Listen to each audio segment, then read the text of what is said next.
Phone करके bank fraud करने वालों ने अब एक ऐसा नया तरीका निकाल लिया है जिससे अब देश का कोई भी शख्स, आम हो या खास, वीआईपी हो या वीवीआईपी, अब देश में किसी का भी बैंक अकाउंट सेफ नहीं है।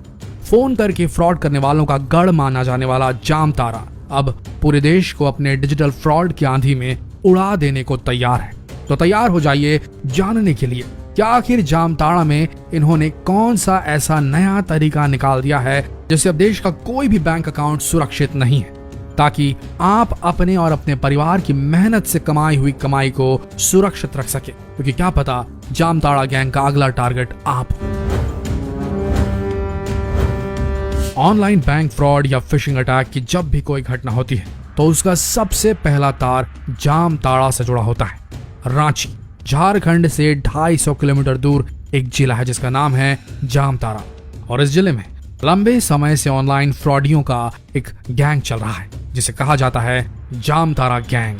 ये जिला इतना फेमस है कि इस पर एक वेब सीरीज भी बन चुकी है नेटफ्लिक्स पर, जो आप देख सकते हैं। आखिर क्यों है ये जिला इतना फेमस? क्योंकि ये वो जगह है जहां पर सबसे ज्यादा ऑनलाइन फ्रॉड और फिशिंग जैसी वारदातों को अंजाम दिया जाता है, या यूं कहें कि जामताड़ा ऑनलाइन चोरों की बस्ती है। आप जानते ही होंगे कि पिछले कई सालों से ऑनलाइन बैंक फ्रॉड की घटनाएं लगातार बढ़ती जा रही हैं, और इन सभी बैंक फ्रॉड्स के तार जामताड़ा से कहीं न कहीं जुड़े हुए पाए जा रहे हैं। ये लोग लोगों को फोन करके डराते थे कि उनका बैंक अकाउंट या एटीएम कार्ड बंद होने वाला है, और डर के मारे भोले भाले लोग इन्हें अपना एटीएम नंबर और सारी जानकारियां बता दिया करते थे, और चुटकियों में ये ऑनलाइन डकैत लोगों का बैंक अकाउंट साफ कर दिया करते थे। लेकिन जैसे जैसे ये घटनाएं बढ़ी, लोगों को इस फ्रॉड के बारे में पता चलने लगा, और अब उनका ये तरीका पुराना हो गया। लोग इस फ्रॉड के प्रति जागरूक हो गए, लेकिन अब इन जामताड़ा के चोरों ने नया तरीका खोज निकाला है जिसका नाम है ई सिम फिशिंग। और ये जामताड़ा के चोरों का एक ऐसा नया तरीका है जिससे ये आपके बैंक अकाउंट को पूरी तरीके से खाली कर सकते हैं। इस फ्रॉड को समझने से पहले आप ये समझ लीजिए कि आखिर ये ई सिम है क्या भला। दोस्तों, एक सिम होती है जिसे हम मोबाइल दुकान से खरीद कर अपने मोबाइल में लगाते हैं, इसे रियल सिम कहा जाता है। और एक दूसरे किस्म का सिम होता है जिसे ई सिम कहा जाता है, जो एक चिप की तरह होता है और ये फोन में पहले से ही इनबिल्ट होता है, लगा हुआ आता है।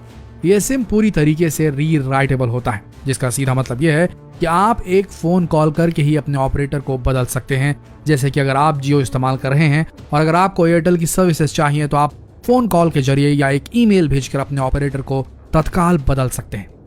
देखा जाए तो आज के समय में ज्यादातर मोबाइल्स, स्मार्ट वॉचेस ई सिम से लैस हैं, और अब आप समझ ही गए होंगे कि ई सिम नॉर्मल सिम से किस तरह अलग होता है। आइए अब जानते हैं कि ये ऑनलाइन डकैत किस तरीके से ई सिम के जरिए लोगों को चूना लगा रहे हैं। दोस्तों, इन साइबर क्रिमिनल्स का सबसे पहला टारगेट यही होता है कि वो किसी तरह से आपके मोबाइल नंबर को अपने पास ट्रांसफर कर ले, यानी कि सबसे पहले ये लोग आपका मोबाइल नंबर चुराते हैं। और इस काम को अंजाम देने के लिए इनका सबसे पहला स्टेप होता है कुछ फोन नंबर्स को तलाशना, जिसके लिए ये फोन डायरेक्टरी की मदद लेते हैं। उसके बाद ये कुछ मोबाइल नंबर्स को चुनते हैं और उन मोबाइल नंबर से सभी बैंक वेबसाइट में लॉगिन करने की कोशिश करते हैं। लॉगिन करने के वक्त अगर कोई भी मोबाइल नंबर ओटीपी मांगता है तो समझ लीजिए उन्हें उनका शिकार मिल गया। उसके बाद ये सबसे पहले अपने टारगेट को एक मैसेज भेजते हैं, और ये एक वार्निंग मैसेज होता है जिसमें लिखा होता है कि अब नॉर्मल सिम के बदले ई सिम अनिवार्य रूप से लगाया जा रहा है, और इसके लिए उन्हें केवाईसी करवाने की जरूरत है, नहीं तो आपका नॉर्मल सिम कुछ ही दिनों में बंद हो जाएगा। मैसेज भेजने के कुछ मिनटों बाद ये जो चोर होते हैं ये कस्टमर केयर एग्जीक्यूटिव बनकर अपने टारगेट को फोन करते हैं और उनसे कस्टमर की बेसिक डिटेल्स ले लेते हैं। साथ ही कस्टमर से आग्रह करते हैं कि वो अपने नेटवर्क सर्विस प्रोवाइडर को एक ईमेल भेज दे जिसमें लिखा हो कि उन्हें ई सिम एक्टिवेट करवाना है। इस प्रोसेस से आप समझ सकते हैं कि कस्टमर ने खुद ही अब ई सिम की डिमांड अपने नेटवर्क ऑपरेटर से कर दी है। जब कस्टमर के ई सिम की प्रोसेसिंग का काम पूरा हो जाता है तब नेटवर्क सर्विस प्रोवाइडर कस्टमर को एक QR कोड ईमेल के जरिए भेजता है, और ये QR कोड साइबर क्रिमिनल्स किसी भी तरह से हासिल कर लेते हैं। जब ये क्रिमिनल्स उस QR कोड को हासिल कर लेते हैं तब ये अपनी ई सिम वाले फोन पर आपका नंबर एक्टिवेट कर लेते हैं। अब इससे होता यह है कि आपका नंबर अब वो क्रिमिनल इस्तेमाल कर रहे हैं और कुछ ही दिन में आपका फिजिकल सिम कार्ड डीएक्टिवेट हो जाता है। अब जब क्रिमिनल्स के पास आपका फोन नंबर एक्टिवेट हो गया है, तब ये इस फोन नंबर से जुड़े जितने भी बैंक अकाउंट से उन्हें स्कैन कर लेते हैं और इसके बाद जहां पर भी एटीएम पिन की जरूरत नहीं होती है, वहां ये आपके मोबाइल नंबर के जरिए ओटीपी के द्वारा आपके बैंक अकाउंट को साफ करते चले जाते हैं। हाल ही में फरीदाबाद पुलिस ने 5 लोगों को ई सिम फिशिंग के मामले में अरेस्ट किया है, जिनमें से 4 जामताड़ा के हैं और इन अपराधियों ने कबूला है कि उन्होंने अब तक 300 से ज्यादा बैंक अकाउंट को साफ किया है। लेकिन सबसे बड़ा सवाल ये उठता है कि आखिर इस फ्रॉड से कैसे बचे। तो सबसे पहला पॉइंट, अगर आपके पास कोई भी कस्टमर केयर एग्जीक्यूटिव का फोन आता है तो उन्हें अपनी कोई भी पर्सनल जानकारी या बैंक से जुड़ी जानकारी कभी ना दें।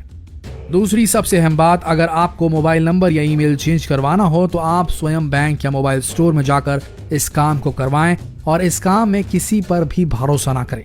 तीसरी सबसे अहम बात यह है कि अगर आपके पास कोई भी मैसेज आता है जिसमें कोई लिंक हो तो उस लिंक को कभी ना खोलें। तो दोस्तों, जितना हो सके इस वीडियो को शेयर करें और लोगों को इस नए किस्म के फ्रॉड से बचाने के लिए जागरूक करें। जितना हो सके इस वीडियो संदेश को शेयर करें फेसबुक, व्हाट्सएप, यूट्यूब पर, ताकि लोगों तक ये संदेश पहुंच सके।